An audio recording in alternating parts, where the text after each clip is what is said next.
الشيطان الرجيم بسم الله الرحمن الرحيم إن الذين آمنوا والذين هاجروا وجاهدوا في سبيل الله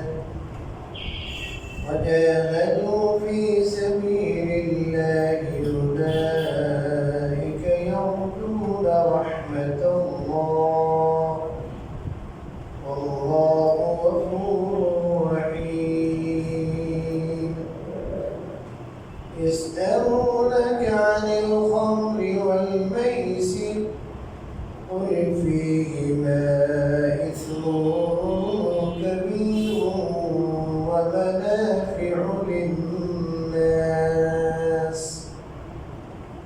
وإثمهما أكبر من نفعهما ويسألونك ماذا ينفقون قل العفو كذلك يبين الله لكم الآيات لعلكم تتفكرون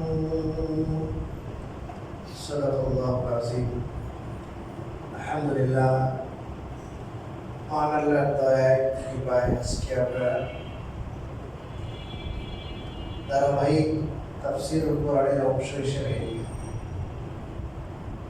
সূরাতুল বাকারা 258 এবং 219 আয়াত তেলাওয়াত করেছি। আমার তেলাওয়াতকৃত আয়াতের প্রথম আয়াতে দুটি আয়াতের প্রথম আয়াতে আল্লাহ রাব্বুল আলামিন বলেন ইন্নাল্লাযীনা আমানু যারা ঈমান এনেছে ওয়াল্লাযীনা হাজারু আর যারা হিজরত করেছে ওয়াজাহাদু ফি সাবিলিল্লাহ আর যারা আল্লাহর রাস্তায় জিহাদ করেছে উলাইকা ইয়ারজুনা রাহমাতাল্লাহ নিশ্চয় তারা আল্লাহর রহমতের আশা করে। আল্লাহু গফুরুর রহিম এবং আল্লাহ অত্যন্ত ক্ষমাশীল পরম দয়ালু। এই আয়াতের পূর্ববর্তী আয়াতে মুরতাদদের শাস্তির কথা বলা হয়েছে। যারা মুরতাদ ঈমান আনার পরে যে কোনো কারণে ঈমান পরিত্যাগ করে কাফের হয়ে যায়, আল্লাহ রাব্বুল আলামিন এসব মুরতাদদের শাস্তি বয়ান করেছেন যে দুনিয়ায় এবং আখিরাতে তাদের সমস্ত আমল বাজেয়াপ্ত হয়ে যায়। আজকে জমাতেও বলেছি সমস্ত আমল কি বাজেয়াপ্ত, এই সমস্ত আমলের কোনো সওয়াব সে পাবে না। এটা আগুনে যেমন লাকড়িকে পাইলে ছাই বানায় দেয়, কুফুরে যদি কুফুর শিরক এগুলো যদি কোনো আমল পায় ওই আমলেও ছাই বানায় ফেলায়। 80 বছরের আমলেরও শেষ।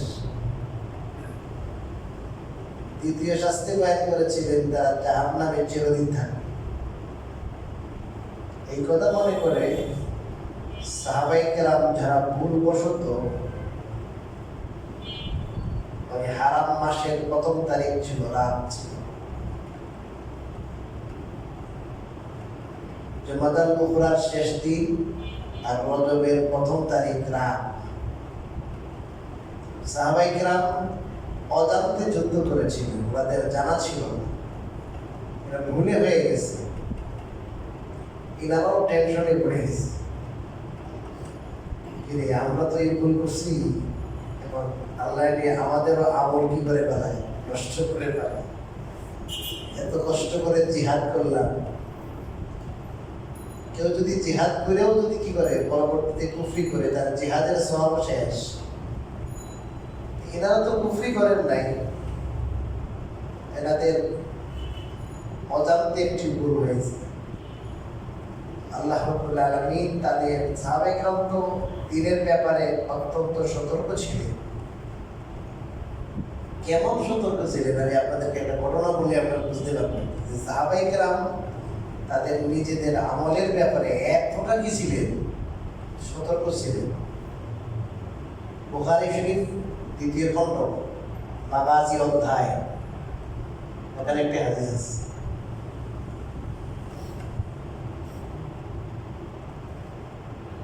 একজন সাহাবী, খুব সম্ভব আব্দুর রহমান ইবনে আউফ রাদিয়াল্লাহু তাআলা, তিনি মালদার ছিলেন, অনেক ধনী সাহাবী ছিলেন, কিন্তু ধনী হইলেও এত আমলদার ছিলেন, এত কঠিন ঈমানওয়ালা ছিলেন। রাসূলুল্লাহ সাল্লাল্লাহু আলাইহি ওয়াসাল্লাম যে ভিভিআইপি একজন সাহাবীর নাম একসাথে বলেছেন, জান্নাতের সার্টিফিকেট দিয়েছেন, এর মধ্যে ইনিও আছে। একসাথে কয়জন? 10 জন সাহাবায়ে কেরামকে কি দিয়েছেন? জান্নাতে সার্টিফিকেট। এদেরকে বলে আশারায়ে মুবাশশারা, যে এমন 10 জন যাদেরকে জান্নাতের কি দেওয়া হয়েছে, সুসংবাদ দেওয়া হয়েছে। একসাথে বললাম মানে আরো অনেক সাহাবায়ে কেরামকে সময় সময় দিয়েছে, কিন্তু কিনারা একসাথে।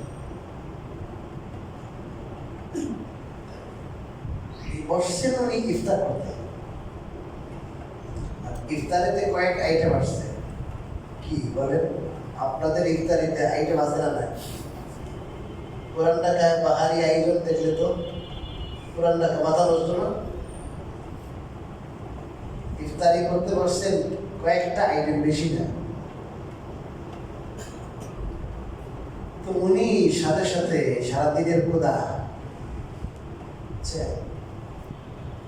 উনি কান্না এসেছে। উনি বলেন যে আমার ভাইরা, আমার আগে যারা মারা গেছেন, মুসআব ইবনে উমাইর রাদিয়াল্লাহু তাআলা আমার থেকে ভালো ছিলেন, হামজা আমার থেকে ভালো ছিলেন। মুসআব ইবনে উমাইরের অবস্থা কি হয়েছে?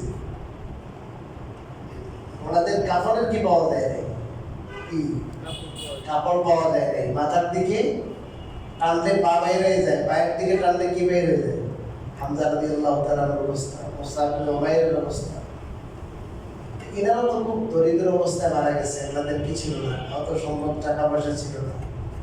হিজরত করেছেন, আল্লাহর রাস্তায় যুদ্ধ করেছেন, আমল করেছেন। এনারা তো ওনাদের ফলাফল আখিরাতে কি তাজা ফলাফল পাবেন। আইনা আপনাকুম সামারাতুহু। আমরা যারা বেঁচে আছি, আজকে যে অনেক ফাতা হয়েছে, বিজয়, এখন আমাদের সামনে রং বেরঙের কি আসতেছে, পাহাড়ি আইটেমের খানা আসতেছে, আইটেম। فعسى أن تكون حسناتنا عجلت لنا। বুখারীর হাদিস, এবার বুখারী।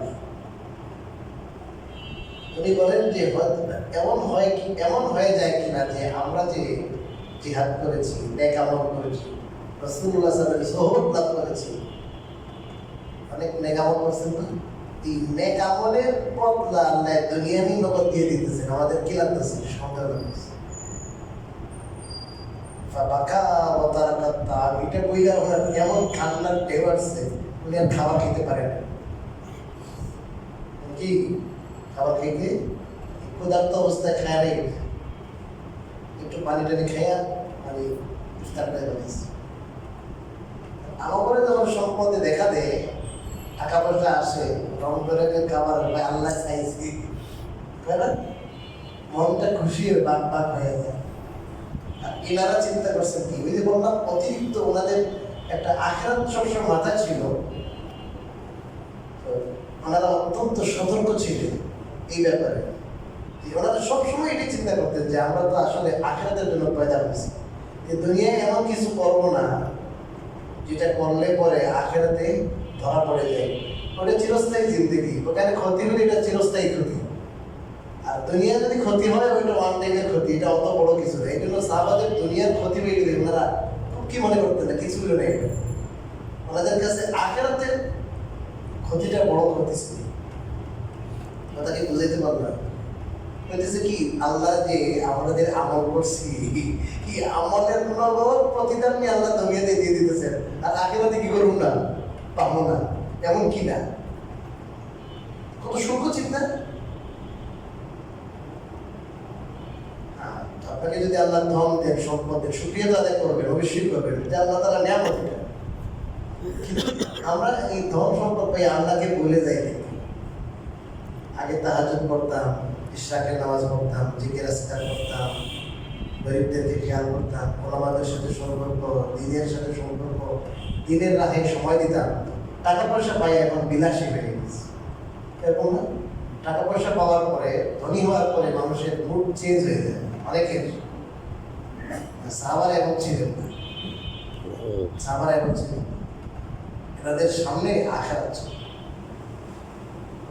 এই জন্য এই দিক থেকে ওনারা এখানে প্রশ্ন করলেন, মনের মধ্যে সংশয় জাগ্রত হলো যে আমাদের যে একটা ভুল হয়ে গেল, এই কারণে আমাদের জিহাদের সওয়াবটি মাইক যায়। আল্লাহ তাআলা এই সাহাবাদেরকে অত্যন্ত মহব্বত করে ভালোবাসেন, তো একবারে ওহী নাযিল করে তাদেরকে একবারে শান্ত করে দিলেন যে আপনারা ভয় পাবেন না। ইন্নাল্লাযীনা আমানু ওয়াল্লাযীনা হাজারু ওয়া জাহাদু ফী সাবিলিল্লাহ, যারা ঈমান এনেছে আর আল্লাহর রাস্তায় হিজরত করেছে, ঘরবাড়ি ত্যাগ করেছে, হাজারু, হিজরত করা মানে কি? আল্লাহর জন্য কি করছেন? ঘরবাড়ি ত্যাগ করছেন, যে কাফরুল বাসা, স্থায়ী নিবাস, এতে চলে গেছেন নোয়াখালীতে। হ্যাঁ, সুবর্ণ চলে দিতে যায়, সুবর্ণ চলে যায় থাকেন, ঠিক আছে। আপনি চিন্তা করেন যে আপনার বাসা, আপনি দীর্ঘদিন যাবত আপনার 14 সিঁড়ি জেলা কোথায় ছিল, এখানে স্টাবলিশ, সুবর্ণ ছেড়ে দেয় কি ওখানে থাকেন, শহরে থাকেন, কেমন লাগবে? সাহাবাদের হুকুম ছিল যে সবাই মক্কা থেকে যান, কোথায় যান? মদিনায় যান। ক্ষেত বাড়ি কিছু নাই, চাকরি বাকরি ওখানে যদি ঠিক আছে একটু বদলি করতেছি, বদলি করলে বেটা রাগ হয়ে যায়, একটু পাঠাইতেছে না, চাকরি দিয়ে যায় না, বদলি করলেন কেন? বদলি করলে পয়সা আছে না, বেতন তো কি আছে, সেই ঠিকই আছে। আর এনাদের কোনো কি নেই, আশ্বাস নাই যে কোথায় যেতেছি, কি খাবো, কি চাকরি করবো, কে আমাদের দেখা দেয়। ওখানে যাওয়ার পরে তো মুহাজিররা আনসাররা ওনাকে অ্যাকসেপ্ট করছেন, অনেক আদর কদর করছেন, ঠিক আছে। কিন্তু আল্লাহ যখন নির্দেশ দিচ্ছেন যে যান, চলে যান মদিনায়, তখন বুঝতে সব ত্যাগ করে চলে গেছে আল্লাহর জন্য, আল্লাহর দ্বীনের। 3 নম্বর, ওয়াজাহাদু ফী সাবিলিল্লাহ, আল্লাহর রাহে জিহাদ করেছে। আল্লাহর রাহে জিহাদ করে সর্বপ্রথম মনের জানের মায়া কি করতে হবে? ত্যাগ করতে হবে। নিজের জানের মায়াও, নিজের স্ত্রী সন্তানের মায়া, সম্পত্তির মোহ ত্যাগ করতে হবে। যে আমি দুনিয়ায় দীর্ঘদিন খাবো, দীর্ঘদিন উপভোগ করবো, এই উপভোগের চিন্তা কি করতে হবে? শেষ। আল্লাহ তাআলা দ্বীনকে সমুন্নত করার জন্যে দুনিয়ায় বেঁচে থাকবো, দুনিয়া উপভোগ করবো, এই চিন্তা কি মাথাতে ফেলে দিবে। আমার বিবি আল্লাহর হাওয়ালা, সন্তান আল্লাহর হাওয়ালা। এই কাজ যারা, 3টি কাজ যারা করেছে, ঈমানের সাথে সাথে হিজরত আর কি আল্লাহর রাহে জিহাদ। আল্লাহ বলেন উলাইকা ইয়ারজুনা রাহমাতাল্লাহ, আল্লাহ বলেন নিশ্চয় তারা আল্লাহর রহমতের আশাবাদী। তারা কি করে? আল্লাহর রহমতে আশা। 4টি গাড়ি কথা না, জিহাদে যাওয়া, এটা মুখে তো বলা যায়। নিজের ঘর বাড়ি, স্থায়ী ঘর বাড়ি চিরদিনের জন্য ত্যাগ করা। হজে গেছিলেন না, রাসূলুল্লাহর সাথে হজে সাহাবায়ে কেরাম গেছেন না? রাসূলুল্লাহ বলছেন যে 3 দিনের বেশি কেউ মক্কায় থাকবে না। ওরে বাবা রে, দীর্ঘদিন পরে আসছে দেশে, দেশে কি 3 দিনের বেশি কি না? দেশে আসছো কেন? কি পালন করতে? হজ পালন করতে। এখন এখানে তো সব আত্মীয় স্বজন দীর্ঘদিনের, এই জায়গায় কত স্মৃতি। কেন?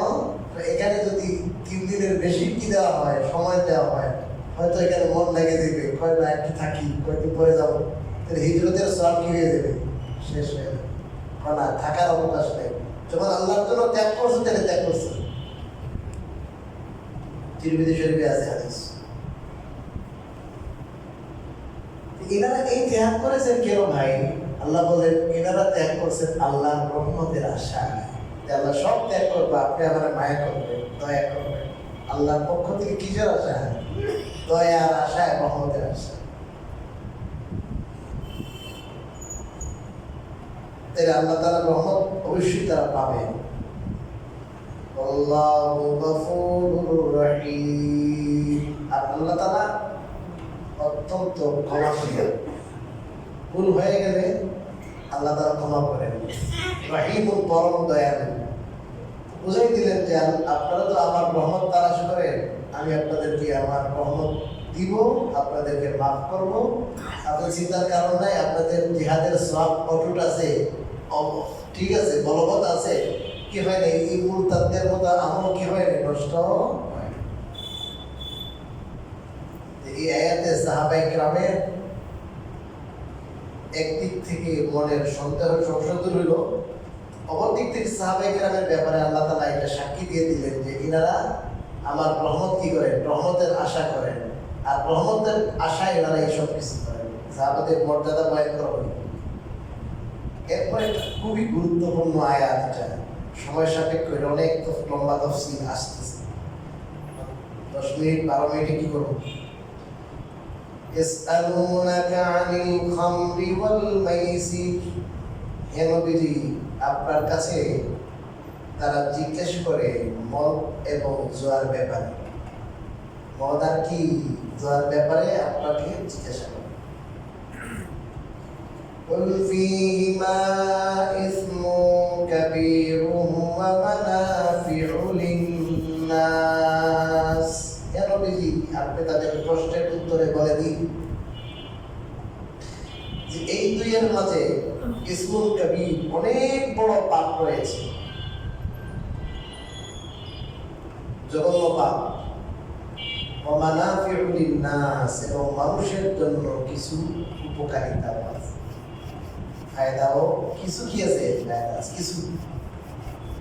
তবে ওয়া ইসমুহুমা আকবারু মিন নাফইহিমা, মদ আর জুয়ার যে গুনাহ আছে, এই গুনাহটা, এই দুইয়ের মাঝে যে উপকারিতা আছে, এর চেয়ে অত্যন্ত জঘন্য এবং গুরুতর। মদ এবং জুয়ার মাঝে যে কি আছে, গুনাহ আছে, গুনাহ, এই গুনাহটা গুরুতর, জঘন্যতম। কিসের তুলনায়? এই দুইয়ের মাঝে যে কি আছে, সামান্য ফায়দা আছে, কল্যাণ আছে, লাভ আছে, তার তুলনায়। ওয়ায়াসআলুনাকা মাযা ইউনফিকুন, আর তারা আপনাকে জিজ্ঞাসা করে মাযা ইউনফিকুন, তারা কি খরচ করবে। বলিল আফওয়া, হে নবীজি আপনি বলে দিন তারা খরচ করবে অতিরিক্তটা। কাযালিকা ইউবাইয়িনুল্লাহু লাকুমুল আয়াত, এমনি ভাবেই আল্লাহ তোমাদের জন্য নিদর্শনাবলী বর্ণনা করেন, লাআল্লাকুম তাতাফাক্কারুন, যাতে তোমরা চিন্তা ফিকির করতে পারো। এই আয়াতে আল্লাহ রাব্বুল আলামিন মদের ব্যাপারে আর জুয়ার ব্যাপারে বলেছেন। আর আয়াতের শেষে আল্লাহ খরচ করবে, আল্লাহ রাস্তায় যে খরচ করবে, কতটুকু খরচ করবে, কি খরচ করবে সেটা বলেছে। অত্যন্ত লম্বা তাফসীর এই আয়াতের। মদ এবং জুয়া, এই দুইটা জিনিস আরবের মধ্যে বহু প্রচলিত ছিল। শত শত বছর যাবত এরা মদের সাথে ইনভলভ ছিল। মদ ছাড়া চলত, মদ আর জুয়ার সাথে। কিন্তু এই জাহিলি যুগেও কিছু মানুষ আল্লাহ রেখেছিলেন যে কাফের ছিল ঠিকই, কিন্তু এই কাজগুলো করে নাই, মদ খায় নাই, জুয়ার সাথে সম্পর্ক ছিল। কারণ এই মদের মধ্যে একটা বড় সমস্যা হলো, মদে মানুষের সবচেয়ে যেটা বড় পুঁজি একটু মানুষের মাঝে আকল, জ্ঞান, এই মানুষের জ্ঞান লুট করে। একজন আকলমন জ্ঞানী মানুষ কিছুক্ষণের জন্য পাগলের মতো হয়ে যায়, এমন কাজ করে যে কাজ পাগলে করে, মারামারি, ঝগড়াঝাটি, এগুলো। জুয়াও এরকম, জুয়ার দ্বারা মানুষের মধ্যে হিংসা বিদ্বেষ হয়, মারামারি হয়, কারো সম্পত্তি শেষ হয়, কেউ সম্পত্তি পায়। হযরত ওমর ইবনে খাত্তাব রাদিয়াল্লাহু তাআলা, হযরত মুআয ইবনে জাবাল রাদিয়াল্লাহু তাআলা, আলী রাদিয়াল্লাহু তাআলা, কিছু সাহাবায়ে কেরাম ওনারা বললেন আল্লাহ রাসূলকে, হুজুর এই মদের ব্যাপারে আর জুয়ার ব্যাপারে একটু বলেন না, কি করা এটা ভালো জিনিস মনে হয় না। তখন আল্লাহ তাআলা এই আয়াত নাযিল করলেন 219 নম্বর আয়াত সূরা বাকারা। এখানে আল্লাহ রাব্বুল আলামিন মদের ব্যাপারে আর জুয়ার ব্যাপারে বলছেন যে এই দুইটার মাঝে বড় গুনাহ আছে, তবে কিছু মানুষের জন্য কিছু ফায়দাও আছে। মুফাসসিরিনে কেরাম বলেছেন বড় গুনাহ আছে এই দুইয়ের মধ্যে, তার মানে হলো এগুলো গুনাহের উপকরণ, এগুলোর মাধ্যমে বড় বড় কি গুনাহ সংঘটিত হয়। মদ খায়া বেবিচার করলো, তো বেবিচার করার কারণ হলো মদ খাওয়া। মদ খায়া আরেকজনের গায়ে আক্রমণ করলো, পাথর দিয়ে এটা মারলো। মদ খাইয়া দেয়া বউয়ের সাথে ঝগড়া, শাশুড়ির সাথে ঝগড়া, ভাইয়ের সাথে ঝগড়া, অমুকের সাথে ঝগড়া, রাস্তায় তুমুল যুদ্ধ, এসবগুলো কি কবিরা গুনাহ, খারাপ কাজ। এই খারাপ কাজ করলো কেন? কি হয়েছে?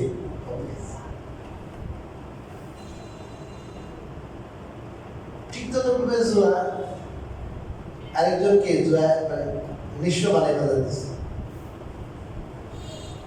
আর এরপরে যখন দেখে হাইরে আমার এত টাকা এমনি গেল না, আমি না খেলাম, না কাপড় পরলাম, না কিছু ইউজ করলাম, এই টাকাটা 1000, 2000, 4000, 5000 সব তো রয়ে গেল না। এতে ক্ষোভ জন্মায়, ভিতরে কি ক্ষোভ জন্মায়, রেষারেষি পয়দা হয়, হিংসা বিদ্বেষের সৃষ্টি হয়। সামাজিক অশান্তির মূল কারণ হিংসা। হিংসা, বিদ্বেষ, রেষারেষি, এটা ভ্রাতৃত্ব বন্ধনকে নষ্ট করে দেয়। মানুষের মধ্যে মহব্বত আর ভালোবাসা, যেটা একটা সমাজের জন্য জরুরি, এটা থাকে না। তো আল্লাহ তাআলা বললেন এই দুইটার মধ্যে কি আছে? অনেক গুনাহের উপকরণ, এগুলো মারাত্মক গুনাহ। তবে কিছু কিও আছে, ফায়দা আছে। যেমন মদ খেলে ভালো লাগে, মদ খেলে কি লাগে? একটু ভালো লাগে, মজা লাগে, একটু ঠান্ডা লাগে আর কি। মানুষের বলে আর কি, আমি জীবনে মদ দেখি হবে কেমন লাগে। মদের যে কি আছে না, বোতল আছে না, মতিঝিলের দিকে বিক্রি হবে, কথা বুঝে। মধু কাচের বোতলে রাখলে কি থাকে? ভালো থাকে। কি বলে না, এই যে তো মদ ছিল, এটা কিনতাম না। হাদিসের মধ্যে আছে যে মদের পেয়ালা, পাত্র যেগুলো ছিল, এগুলো ভাগে লাগাই দেয়। কারণ এদের ভিতরে যে মদের প্রতি কি ছিল, আসক্তি ছিল, ওটাও যেন কি হয়ে যায়, দূর হয়ে যায়। কথা বুঝেন না? এগুলো থেকে পানিও খাই না, এগুলোতে কিছু রাখিও না, রাখবো। তো মানুষে বলে আর কি, মদ খেলে শরীরে কি হয়, এমনি খায়, এত দামি দামি বিয়ার খায় না। এই রাত শুরু হয়েছে, একটু পর আস্তে আস্তে যত গোনাবে তত এই লেনদেন কি হবে, শুরু হবে। নাচানাচি, যা হওয়ার হয়, এগুলোর কারণে তো গজব হইতেছে। যত রাত নামে, অন্ধকার যত তীব্র হয়, তত ওই অন্ধকার শুরু হয়। অন্ধকার জগতের ওই কাজগুলো, রং বেরঙে, বিদেশি মদের আড্ডা খানা, ছেলে মেয়েরা যেতেছে। এই অনাচার আর এই ধরনের অশ্লীলতার মূল হলো এই মদ। কিছু ফায়দা আছে, খাইতে ভালো লাগে, খাইতে ভালো না লাগলে খাইতেও মজা লাগে, চাঙ্গা লাগে। স্পিড খায় না, আর কি কি খায়, মজা লাগে না, কিন্তু কি লাগে, শরীরটা চাঙ্গা লাগে। কারো কারো কারো মজা হবে। আর জুয়ার মধ্যে ফায়দা কি? জুয়ার মধ্যে ফায়দা কোনো কর্ম করা লাগে না, এমনি খেললে কি আসে, ওই ওই কি কথা বলেন না, পরিশ্রম ছাড়া ওই কি পয়সা লাভ, কিছু কি আছে তো ফায়দা। কিন্তু এই ফায়দাটা গৌণ, তোমার ফায়দা হলো আরেকটারে কি দাবাইয়া, তার নৌকা ডুবাইয়া তোমার কি ফায়দা। আর এরপরে হিংসা বিদ্বেষ, হয়তো তোমার কল্যাণ কাটা করতে পারে। মদ খাইছো, খাইতে প্রথমে একটু মজা লাগছে, টাঙ্কা মজা লাগছে, ব্রেনে খুব হিট লাগে। এরপরে যা হয় এগুলো খুব বড় অপরাধ, জঘন্য অপরাধ। এই জন্য দুইটা কম্পেয়ার করলে দেখা যাবে যে ফায়দা কিছুই নাই। আল্লাহ তাআলা এখানে ইঙ্গিত দিয়ে দিলেন, পরিষ্কার কিন্তু বলতেছেন না এখনো যে মদ খাইও না, মদ হারাম এখনো বলেন। কারণ মদের সাথে এনাদের সম্পর্ক দীর্ঘদিনের, হুট করে আল্লাহ যদি মদ হারাম বলেন অসুবিধা হয়ে যাবে। এই জন্য আল্লাহ তাআলার হিকমতের তাকাজা হলো যে আল্লাহ তাআলা ধীরে ধীরে এটা কি করবেন। এটা বলার পরে যারা জ্ঞানী ছিলেন, বুদ্ধিমান ছিলেন, এখান থেকে তারা বুঝে গেছে, অনেকেই মদ খাওয়াকে দিয়ে দিতে বলেন না, বাদ দিয়ে দিয়েছে। তখনও কিছু কিছু মানুষে খায়। একদিনের ঘটনা, এক সাহাবী সম্ভবত আব্দুর রহমান ইবনে আউফ রাদিয়াল্লাহু তাআলা, উনি কিছু বন্ধু-বান্ধবকে দাওয়াত করছেন, ধনী মানুষ। দাওয়াতের পরে আপনারা যেমন দাওয়াত খাওয়ানোর পরে ঠান্ডা খাওয়ান না, দই, চা, কফি, কি ভাই এনাদের চা কফি হলো কি, দাওয়াত খাওয়াইছে এখন কি মদ, মদের আয়োজন, প্রতিযোগিতা চলতেছিল কে কত খাইতে পারবে। এখন মদ খাইয়া সবাই টাল হয়ে গেছে। এখন এনারা কাব্য রচনা, কাব্য আবৃত্তি শুরু করলেন। প্রত্যেকে যার যার বাপদাদাদের নিয়ে গর্ব করতেছে, অন্যদেরকে পচাইতেছে। এরকম একজন আনসারী হযরত সাদ ইবনে আবি ওয়াক্কাস রাদিয়াল্লাহু তাআলা উপরে আক্রমণ করছে, উটের একটা হাড় দিয়া। এই অবস্থায়, মাতার অবস্থায়, যে উনি আপনার নিজের বাপদাদাদের কোন কীর্তন করতেছে, অন্যদেরকে একটু ঘায়াল করতেছে, এইগুলো নিয়ে এটা ডিমাইলে মারাত্মক জখম হয়ে গেছে। যাই আল্লাহ রাসূলের দরবারে বিচার দিলেন যে হুজুর আমার তো অমুকে কি করছে, এরকম মাইতেছে। তখন আল্লাহ রাব্বুল আলামিন আয়াত নাযিল করলেন। কি নাযিল করলেন আল্লাহ তাআলা, যে তোমরা কি করো, মদকে একবারেই পরিহার করো। আর এটার আগে আরেকটা ধাপ আছে। সাহাবায়ে কেরাম ইকবাল ইবনে মালিক রাদিয়াল্লাহু তাআলা এনারা কি করতেছেন, দাওয়াত করেছেন, ওখানেও মদ খাওয়া চলতেছে। এরপরে নামাজে গেছে, নামাজে গেছে যখন, তো মদ খেয়ে নামাজে গেছে না, বলিয়া ইউহাল কাফিরুন, হে আপনি বলে দিন হে নবীজি, ইয়া ইউহাল কাফিরুন, হে কাফেররা, লা আবুদু মা তা'বুদুন, যে আমি ইবাদত করি না তোমরা যারা ইবাদত করো। ইবাদত করি না, লা মানে না, লা বাদ দিয়ে পড়তেছে। লা বাদ দিয়ে পড়লে তো একবারে হুবহু অর্থ চেঞ্জ হয়ে গেছে। এই কান্ডটা আল্লাহ রাসূলের দরবারে আসলো। রাসূলুল্লাহ সাল্লাল্লাহু আলাইহি ওয়াসাল্লাম শুনে তো অবাক হয়ে গেলেন যে এরা নামাজে পর্যন্ত তালকুল পাকাইতাছে, লা আবুদু জায়গায় কয় আবুদু। এই জন্য আল্লাহ রাব্বুল আলামিন তৎক্ষণাৎ আয়াত নাযিল করলেন, ইয়া আইয়ুহাল্লাযীনা আমানু লা তাকরাবুস সালাহ, লা তাকরাবুস সালাতা ওয়া আনতুম সুকারা হাত্তা তা'লামু মা তাকুলুন। এই ইমানদাররা, তোমরা নামাজের পাশেও যাইও না, কাছে দাঁড়িয়েও যাইও না মাতাল থাকা অবস্থায়, যতক্ষণ পর্যন্ত তোমরা কি বলো তা বুঝো না। হুঁশ ফিরা পর্যন্ত নামাজের কাছে দাঁড়িয়েও যাইও না। এখান থেকে অনেক সাহাবাহিকরা বুঝলেন যে আসলে মদ খাওয়া কি না ভালো না, অনেকে বাদ দিয়ে দিচ্ছে। আর সর্বশেষ যেটাই একটু আগে বললাম যে এনারা দাওয়াত করতেছেন, এনারা মদ খাইয়া মাতাল হইয়া একজনে আরেকজনকে আক্রমণ করছেন। আক্রমণ করার পরে যখন রক্তাক্ত হয়ে গেছে, রাসূলুল্লাহ সাল্লাল্লাহু আলাইহি ওয়াসাল্লামের কাছে যখন এই বিচারটা গেল, তখন আল্লাহ রাব্বুল আলামিন পরিষ্কার আয়াত নাযিল করলেন সূরা মায়েদা। এই সূরা মায়েদার মধ্যে ইন্নামাল খামরু ওয়াল মাইসিরু ওয়াল আনসাবু ওয়াল আজলামু রিজসুম মিন আমালিশ শাইতান ফাজতানিবুহু, এগুলো হলো শয়তানের কাজ। চারটা জিনিসের কথা বলছে, এর মধ্যে মদের জল আছে, এইগুলো তোমরা পরিহার করো। তো এই ধাপে আল্লাহ তাআলা কি করলেন, একবারে নিষেধ করে দিলেন। এটার পরে সাহাবায়ে-কেরামের অবস্থা হয়েছে, মদের যত পাত্র ছিল পাত্র ভাঙিয়া মদ ঘরে যা ছিল না, ঘরেও রাখতাম না, এমনকি নালা দিয়া আপনাদের শরীরে যেমন ভাসে যায়, নালা দিয়ে যেমন বৃষ্টির পানি ভেসে যায়, একবারে নালা দিয়ে কি ভেসে গেছে, মদ ভেসে গেছে। সাহাবায়ে-কেরাম এমন আমল করছে যে আর তো আল্লাহ ডাইরেক্ট কি করে দিছে, নিষেধ করে দিছে, হারাম করে দিছে, আর মদ খায় নাই সাহাবায়ে। আর কঠিন নির্দেশ দিয়েছেন রাসূলুল্লাহ সাল্লাল্লাহু আলাইহি ওয়াসাল্লাম, যে ব্যক্তি মদ খাবে 80টা বেত্রাঘাত। কয়টা? 80টা বেত্রাঘাত। কেমন দেখছেন কি আফগানিস্তানের বেত্রাঘাত? দেখি চাবুক মারে না, এক একটা চাবুকের খবর হয়ে যায়। কয়টা চাবুক মারবে? 80।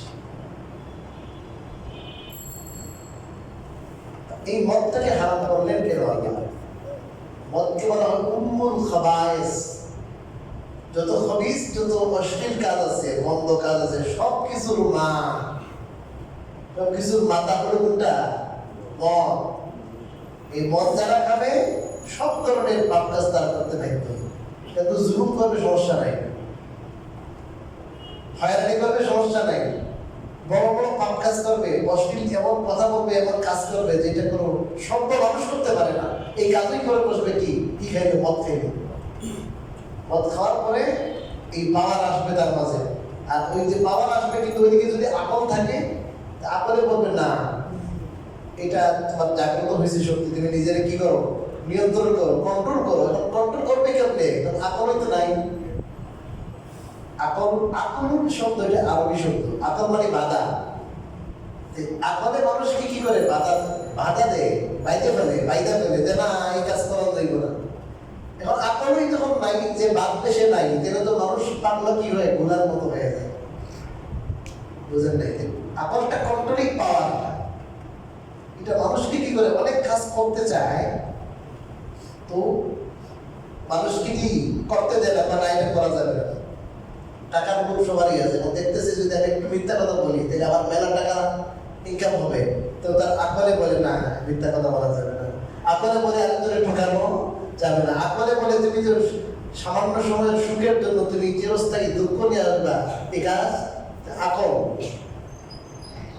যখন মানুষ স্বাভাবিক অবস্থায় থাকে, তার জৈবিক চাহিদা থাকে, মনের চাহিদা থাকে, আর যখন মদ খায় এক তো আকল লোপ পায়, আর আরেক তো মানুষের সাধারণ যে অবস্থা থাকে এটা থেকে আরো অনেক পাওয়ার বেড়ে যায়। তো সে তো এমনি কন্ট্রোলিং পাওয়ার তার নাই, আরো তার সব কিছু বেড়ে গেছে, এটা সে কাজ খারাপ কাজ করবে তো কি করবে? আজকে ইউরোপ আমেরিকার মতো আমাদের দেশে শুরু হয়ে গেছে মাদকাসক্ত নিরাময় কেন্দ্র। আরে আপনি মাদকাসক্ত বানান কেন? আপনি নিরাময় কেন্দ্র করতেছে, আরে নিরাময় কেন? রোগ সৃষ্টি হবে না এটা চিন্তা করেন আপনি। রোগ সৃষ্টি করে পরে পাই কি, এখন তোমার কি করতে ওষুধ দিতেছে, রোগ সৃষ্টি হবে না। এই জন্য বড় ডাক্তাররা বলে যে ভাই তোমার শরীরে যেন রোগ না হয় সেটা চিন্তা করো। দেশে যে সমস্ত কি আসতেছে, মাদক আসতেছে দেশে বিভিন্ন ইয়ে দিয়া, সীমান্ত দিয়ে আসে না, মিয়ানমার দিয়ে আসে বেশি। এগুলো কি আমাদের দেশের সরকার জানে না? বিজিবিরা জানে না?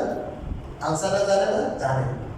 তো ওই সময়কার কি যে বড় কারবারি ছিল কক্সবাজারের, নামই বললাম না, ওর নামের সাথে লাগিয়ে গেছিল ওইটা ইয়াবা ইয়াবা ইয়াবা লাগিয়ে গেছিল না?